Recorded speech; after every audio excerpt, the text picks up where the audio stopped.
اور وقت رہا تو اس کا حل قرآن اور حدیث کی روشنی میں پیش کرتے رخصت ہو جاؤں گا۔ سبحان اللہ۔ مسائل کیا ہے؟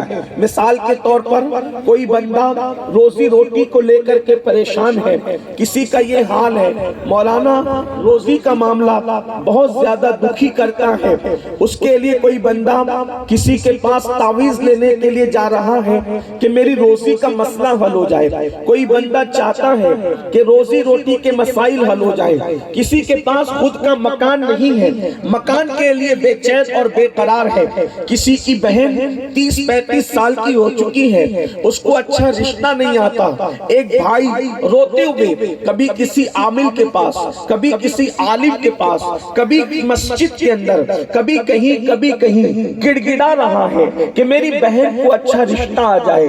مائیں اپنے بچیوں کے حوالے سے اور اپنے جوان بیٹوں کے حوالے سے رشتے نہ آنے کی وجہ سے بستر پہ کروٹ بدلتی ہے۔ ایک باپ کو جب اپنی بیٹی کے رشتے کے نہ آنے کی فکر ہوتی ہے تو اس کا بستر، نرم بستر بھی اس کے لیے کانٹوں کی سیج بن جاتا ہے اور اسے نیند نہیں آتی رات بھر۔ کبھی باپ چادر میں منہ چھپا کر کے رو رہا ہے، کبھی ماں بیٹھ کر کے حیرت سے اللہ اکبر در و دیوار کو تنہائی میں تک رہی ہے کہ میری بچی کو اچھا رشتہ کب آئے گا۔ اچھے رشتے آج بچیوں کو بھی نہیں، بچوں کو بھی نہیں۔ اللہ اکبر، کوئی کسی کا روزی روٹی کا مسئلہ، کسی کا رشتوں کا مسئلہ، اسی طریقے سے کوئی بیماریوں کی زنجیروں کے اندر جکڑا ہوا ہے۔ بیماریوں کا حال یہ ہے کہ لوگوں کے پاس دوا کے لیے پیسے تک نہیں۔ بعض لوگوں کے یہاں بیماری کا یہ عالم ہے کہ ان کی بیماری کی دوا کی خاطر انہیں بھیک بھی مانگنا پڑتا ہے، انہیں چندہ بھی کرنا پڑتا ہے۔ غرض کے مسائل پر مسائل ہے، یہ تو ہمارے گھر کے مسائل ہیں، پھر ہم گھر کے باہر نکلتے ہیں تو کوئی دشمن بنا ہوا ہے، کوئی جو ہے مارنے پر تلا ہوا ہے، کوئی دبانے پر تلا ہوا ہے، اور باہر نکلتے ہیں تو حکمراں طبقہ، یہ میں پوری دنیا کی بات کر رہا ہوں، کسی ایک ملک کی بات نہیں کر رہا ہوں، حکمراں طبقہ جو ہے وہ دشمن بنا ہوا ہے، ہر جگہ دبانے کی کوشش کی جا رہی ہے، کہیں پر مار پیٹ کا معاملہ ہے، کہیں پر لاٹھیاں اور ڈنڈے ہیں، کہیں پر تلواریں اور بھالے ہیں۔ اللہ اکبر، گویا کہ خون سے ہولی کھیلی جا رہی ہے۔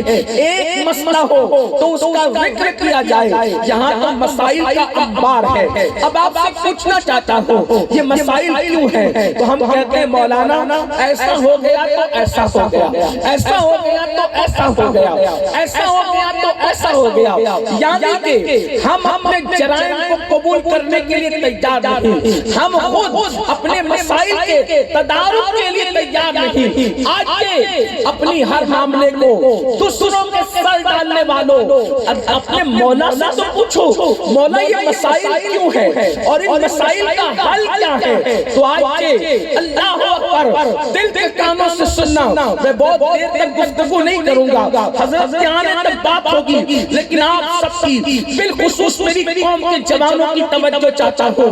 میری قوم کے جوانوں، اگر ہم بدل جائیں، حالات بدل جائیں، آپ کو غور سے سننا ہے۔ اگر صرف سننے کے لیے آئے ہو تو کوئی بات نہیں، اور اگر سن کر اپنے مسائل کے معاملے میں واقعی آپ سنجیدہ ہیں اور حل چاہتے ہیں مسائل کا تو توجہ کریں۔ اللہ اکبر، اپنے اللہ سے پوچھو مولا یہ حکمراں طبقہ دشمن کیوں ہے؟ اپنے اللہ سے پوچھو یہ بیماریاں کیوں ہیں؟ اپنے اللہ سے پوچھو یہ رشتوں کی کمی کیوں ہے؟ اپنے اللہ سے پوچھو یہ تباہیاں کیوں ہیں؟ یہ بربادیاں کیوں ہیں؟